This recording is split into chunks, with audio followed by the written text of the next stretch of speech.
Hey guys, what's up? Today I'm back with another review video and this time it is a gamepad. Previously I have reviewed the Claw Wireless gamepad, so if you haven't watched that, then link is in the iCard on the top right. Now today I will review the Redgear Pro Wireless gamepad. If you have a little bit idea about the PC gamepad market, then you probably know about this gamepad. This gamepad used to be a king once. Now it is currently priced at 1049 rupees and it is competing with other gamepads that are available in the market. So enough of talking, now let's find out if it's still the king or not.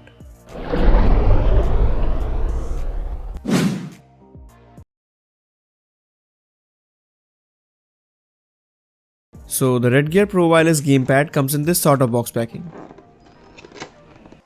Inside you get your gamepad, two wireless dongles, so in case you lose one, you have one left to save your ass, a micro USB cable for charging,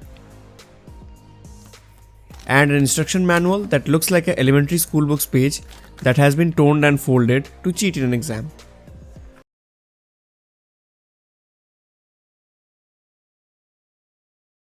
Now having a closer look of the gamepad, it is a red and black themed gamepad. The design is very inspired from the Xbox 360 controller.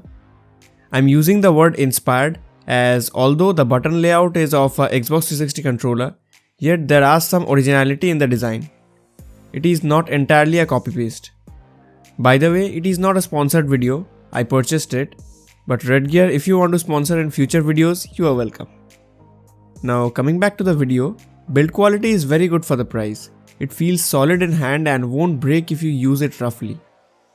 I have used 6 to 7 gamepads so far and I can say this is a very good build quality for the price. It is all matte plastic, so no grippy feeling as such, but at the sides where you will hold, you get to see some rubberish material which improves grippiness. Buttons are of good quality, especially the action buttons.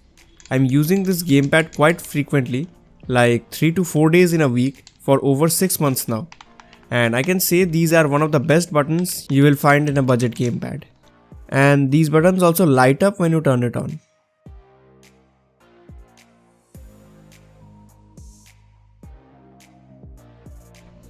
Analog sticks are neither too tight nor too loose, they are perfect, and the height of the sticks are also good. The D-pad is also a perfect size and in correct position. It is all perfectly accessible with the left thumb. For battery and connection indications, you get to see 4 LEDs down here, which are blue in color. I personally feel this is a very weird choice as they made a red and black themed gamepad and chose blue LED indicators to go with. For charging, you get to see a micro USB port on top. It has a protective design around it, which is a very good thing to have as micro USB ports tend to break with usage over time. And just in case if you need to reset your gamepad, here's the reset switch. You need to press it with the SIM ejector tool to reset your gamepad.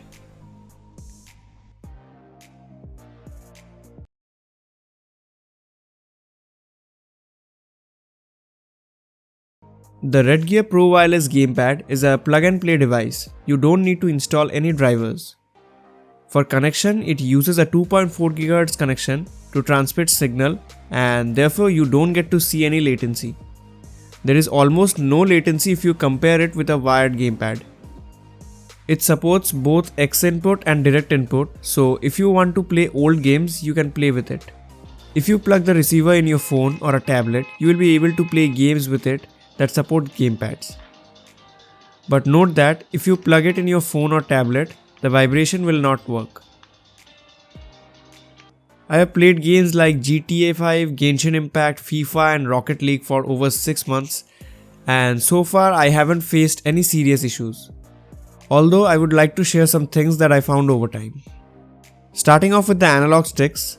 The analog sticks are very good and are of perfect height as I said previously, but the grips of these sticks are not that great.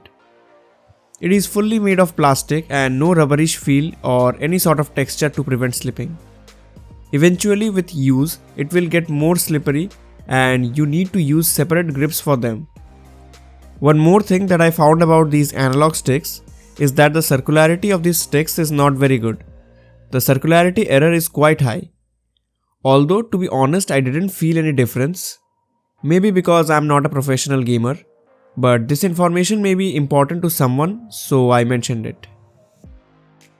The next thing is the turbo button. First of all, turbo feature is the most useless feature in a gamepad.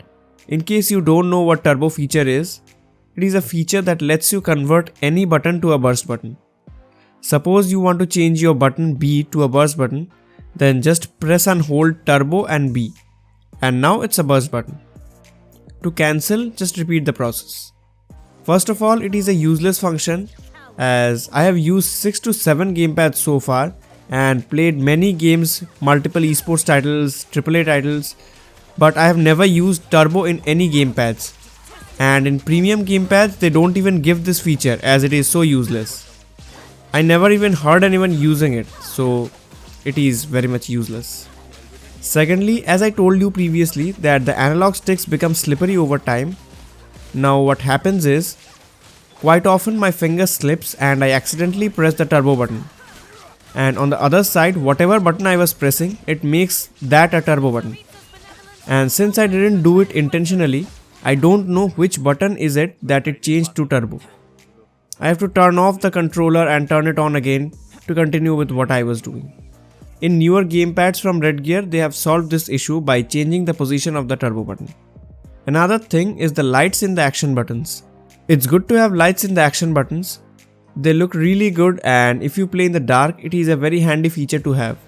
But the problem is, you don't get any option to turn it off. It is continuously on and consuming battery.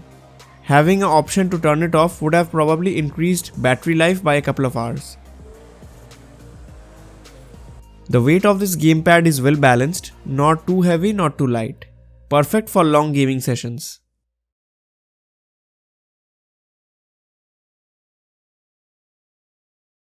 Battery life of this gamepad is as advertised, that is 10 hours. I have played for 2.5 hours every day to check its battery life, and it worked for 4 days. On the 4th day, it was slightly struggling as the battery was low.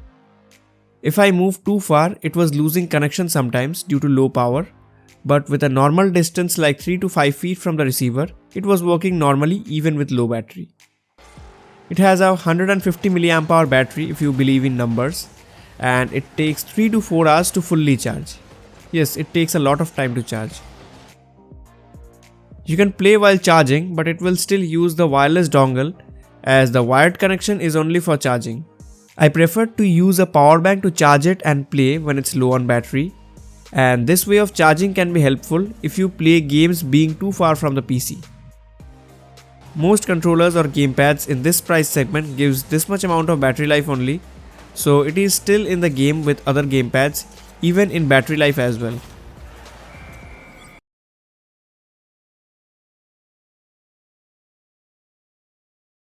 Overall, the controller is very good. I genuinely recommend you to go with it if you are a casual gamer who wants to experience gamepad gaming, or I should say a console-like experience. I don't recommend it to anyone who wants a gamepad for esports, as it has quite a high circularity error rate. Honestly speaking, it didn't bother me in any way, but it may to a serious gamer, so I don't recommend it. Other gamepads from Redgear or of any other brand in this price segment will be somewhat equal in terms of using experience. So this is still a good gamepad to buy even in 2022. And this is it for this video. If you liked it, then consider subscribing for more. And with that said, I'll be catching you guys in the next one. Until then, peace out.